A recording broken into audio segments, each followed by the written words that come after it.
you should always be looking for how to build your pipeline. Sales never stops.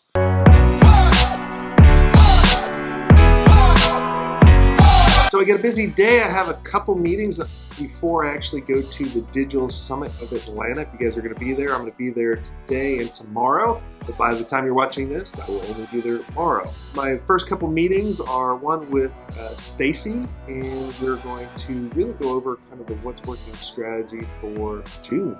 Wow, I can't believe the year is almost over. And then a meeting with a prospect after that, talk about how we can actually help them out. And that brings me to a point, is you should always be looking for how to build your pipeline.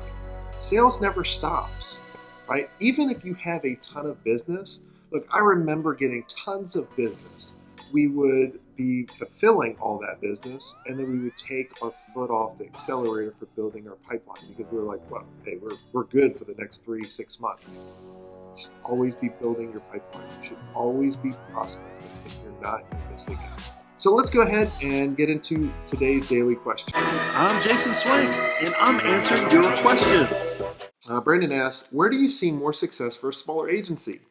Niching down to a service, niching down to an industry, or a combination of both? So it really depends. And let me start off with niching down to a service or an offering. You can do this if it's new, if it's emerging, if you think it's going to be the next big thing. Let me explain. If you think pay-per-click's going to be the next big thing, you're already wrong. It's already here, right? There's so many people doing it. It's crowded. If you niche down into that and you say that's your niche, everybody's going to be like, well, so everybody's doing that. So case in point, many years ago, I had a client wanting to niche down to Facebook marketing. He saw a void, not many people doing it, and it was brand new. And he got a majority of that land share. Now they're one of the best around Facebook marketing. So they saw an opportunity, they took a chance, paid off for them. Same thing with another client that's doing this right now for virtual reality. It's new and emerging. Not many people are doing it. People are curious, and the market's going there, right? It's kind of like Wayne Gretzky says, skate where the puck is actually going. Now, most of the time, you guys watching, you're going to pick a particular service that's already, everybody's there. And so it's crowded, and you're just going to look like a Me Too agency. So you want to avoid that. The other way to separate it is to look at the particular industry. Say hello, midnight. So you want to look at the particular industry. And when you, now I'm all frustrated. Midnight. Cats own my house. I just pay the mortgage, and my cats live here, and they dominate it. But the other way is to really look at an industry that you have passion, that you have knowledge for, because then you can really separate yourself from everybody else. So for example, if you go after the medical space and you understand the challenges that the medical industry has, you have knowledge, you know where they're wanting to go, now you can really start eliminating a lot of the competition because you're separating yourself from the Me Too agencies because you understand them and you've had success in that industry. Now, when you first start out, you pick a particular industry, you're probably wondering, how do I demonstrate value if I've never done it for this particular industry?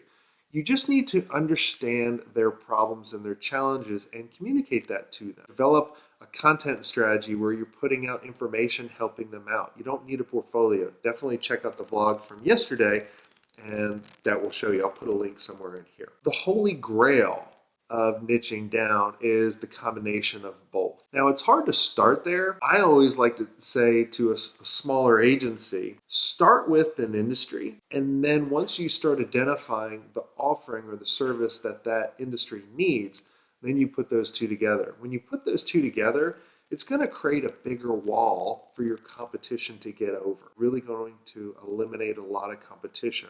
But I love doing the combo, right? The industry and the offering together. So in evaluating, if the offering you're looking at, not many people are doing, and it's up and coming, then you should really dive into that.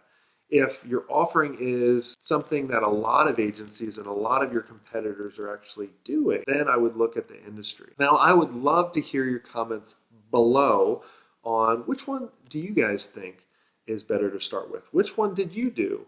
and which one did you have the most success with? And then if you want me to answer one of your questions on the daily show, on the daily vlog, make sure you comment below, and maybe we'll pick out your question and highlight you.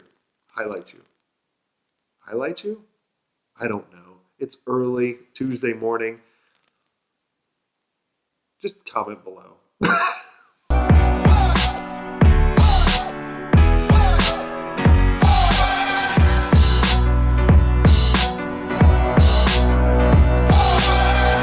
So what not to do. So I just got off the call with Stacy, and I apologize. So we're working on this what's working strategy for the agency elite, and it's on this one strategy that Stacy's never done. And so I was like, well, do you understand it now? And she's like, oh yeah. And I said, oh cool. I was like, good. So when you write it up, if you can understand it, everybody will. And like, I didn't know how bad that sounded. And she was like, okay, and kept going on. And then she wanted to kind of separate Ask Swenks from the vlogs. And I said, well, it could be right, but I don't think so right now. like in 5 minutes. So, lesson learned, don't insult your great team or backhand them. Good thing she's so cool and she understands that I'm not all there sometimes. So I'm on my way to the Digital Summit. See about meeting some cool people there.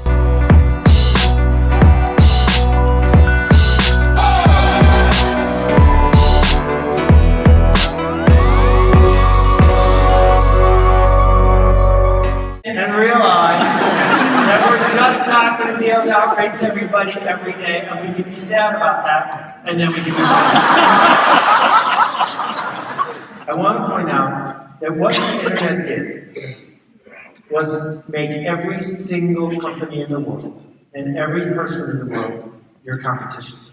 You are no longer competing with the people in Buckhead. You are competing with the people everywhere. Now there's good news that goes with that. Because now you are the center of the universe. So if we are determined to treat people the way we'd like to be treated as humans, if we are determined to bring information to people that they want to get, that they would miss us if we were gone, that's my definition of permission marketing. If we accept the fact that this revolution we are living in is as big as the Industrial Revolution was for Henry Ford, my thesis hasn't changed in 25 years. The technology has changed, but the thesis hasn't. No one wants to get email. They want to get an email. They want to get stuff about them. Anticipated, personal, and relevant messages that they would miss if they were gone. Got to laser focus and really go after that particular market. That's what his whole speech was, is everybody looks the same and they're trying to reach everybody.